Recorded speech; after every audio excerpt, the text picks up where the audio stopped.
In this tutorial, we'll use Pixiebricks to auto-populate a form with a message template.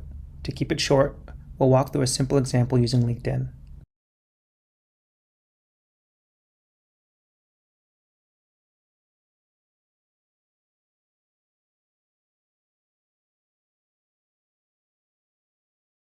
Configuring this in Pixiebricks involves just 3 steps. Here's a demo. Step 1. Add a button. There's a pre-configured button called LinkedIn Connect Invitation button. Now when I click Connect and add a note, there's a new button that says Action. Let's change the caption to Greeting.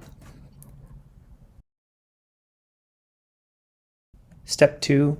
Identify target data. There's a pre-configured reader which makes this part easy.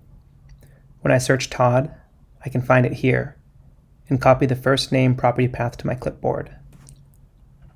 Step 3. Configure an action. We'll choose the Set Input Value brick. I'll use the selector and click the message box, which gives us the value for where our message template will populate.